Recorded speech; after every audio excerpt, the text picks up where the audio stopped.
Olá, tudo bem? Eu sou Bob e eu tô aqui para compartilhar com vocês uma breve devocional. O texto que eu escolhi para o nosso momento aqui é o texto de João, capítulo 1. Eu vou ler os 5 primeiros versículos. Evangelho de João, quarto livro do Novo Testamento, capítulo 1. Eu vou ler os 5 primeiros versículos que diz assim: No princípio era aquele que é a palavra. Ele estava com Deus e era Deus. Ele estava com Deus no princípio. Todas as coisas foram feitas por intermédio dele. Sem ele, nada do que existe teria sido feito. Nele estava a vida, e esta era a luz dos homens. A luz brilha nas trevas, e as trevas não a derrotaram.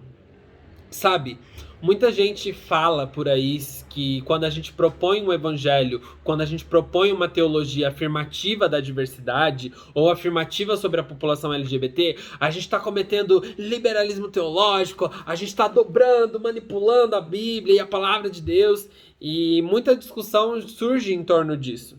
E bom, eu queria conversar um pouco com vocês sobre qual é o objetivo e para que serve qualquer teologia feita, independente de qual objetivo, de qual tema, enfim, para que serve a teologia ou para que serve o estudo das escrituras.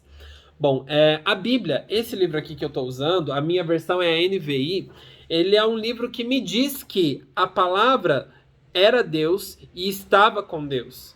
No princípio era aquele que é a palavra. E olha só que interessante. No princípio, brinca um pouco com Gênesis, né? No princípio criou Deus, os céus e a terra. No princípio era aquele que é a palavra. A Bíblia é o livro que me ensina que a palavra de Deus é Jesus Cristo. Ele estava com Deus e era Deus. Ele estava com Deus no princípio. Desde a criação, a palavra de Deus vem soprando e contando e narrando a existência humana para gerar vida. Nele estava a vida, e esta era a luz dos homens. A luz brilha nas trevas, e as trevas não a derrotaram. Eu acho muito legal a gente pensar sobre essa parte de João, né?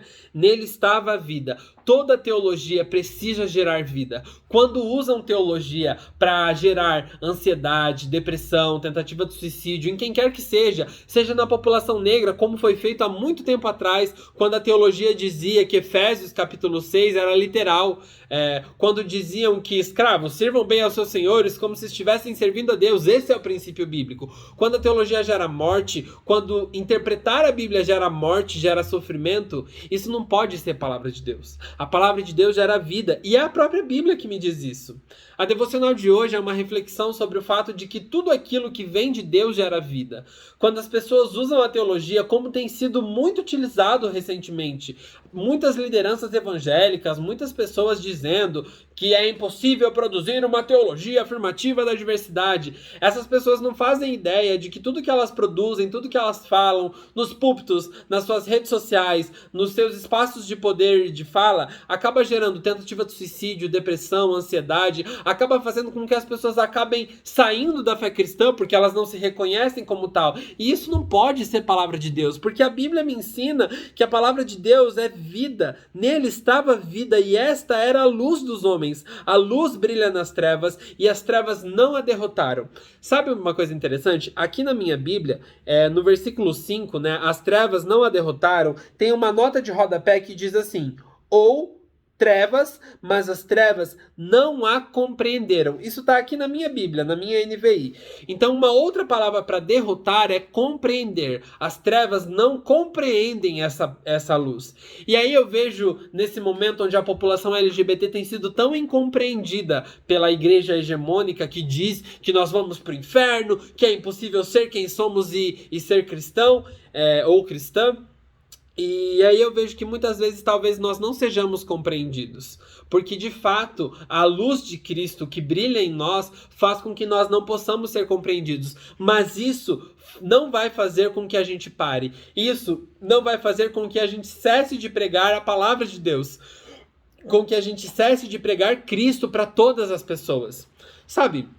O Evangélicos pela Diversidade, ele não é uma igreja, uma denominação. E justamente por causa disso, a gente tem diversas possibilidades teológicas. Há quem esteja no Evangélicos pela Diversidade e não esteja em nenhuma igreja, porque não se sente contemplado com nenhuma estrutura na sua cidade, enfim, no seu contexto. Há quem esteja no Evangélicos pela Diversidade e esteja em uma igreja inclusiva, afirmativa da diversidade, progressista, militante, engajada. Há quem esteja no Evangélicos pela Diversidade e esteja na sua igreja tradicional, reformada, ou na sua igreja pentecostal de origem, porque quer disputar esses espaços.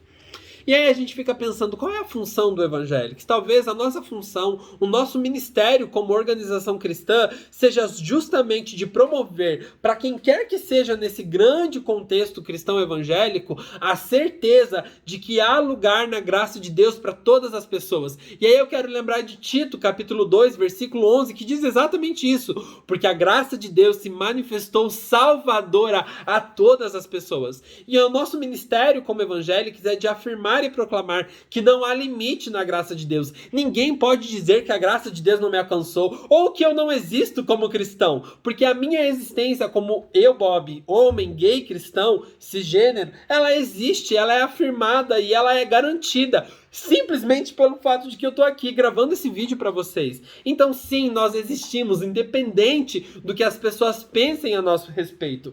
E a gente vive uma íntima e profunda relação com Cristo, que é o Verbo encarnado, que é a palavra de Deus. Qualquer uso e manejo da Bíblia e da Escritura que desvie do foco de gerar vida, de promover vida nas pessoas, qualquer uso não é um uso a favor do reino, não é um uso a favor da palavra de Deus que é Jesus.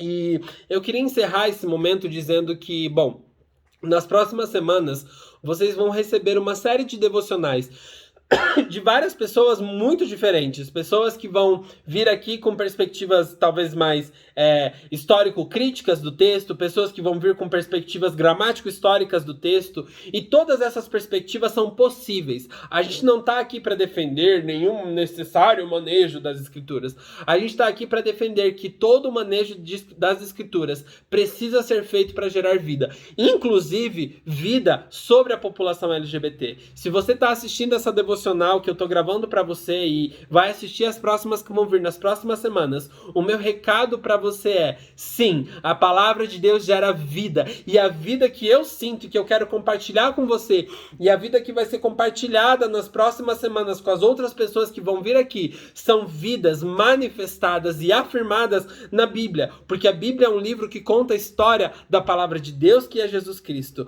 Por isso, que Deus te abençoe, que o Espírito vivifique a sua vida com vida plena, abundante, afirmada na graça, que Cristo seja instrumento de libertação de tudo aquilo que te prende, de tudo aquilo que te gera morte, de tudo aquilo que faz você sentir que você não cabe no reino de Deus, de tudo aquilo que faz você pensar que talvez você precise deixar de ser quem você é, matar uma parte da sua existência para caber no reino de Deus. Isso não é verdade. Não é esse o evangelho de Jesus. Quando a gente lê a Bíblia de Gênesis a Apocalipse, a gente vê que não é sobre isso, não é sobre esse tipo de Deus que exige de nós sacrifícios, porque todo o sacrifício necessário foi feito na cruz, e foi feito na cruz justamente para que nós tivéssemos acesso, livre acesso a essa graça redentora. É lógico que a vida de Cristo nos motiva a sermos pessoas melhores, a vivermos uma vida honesta, santa, digna, mas em momento algum santidade, vida com Deus, significa a negação de quem somos e da nossa identidade.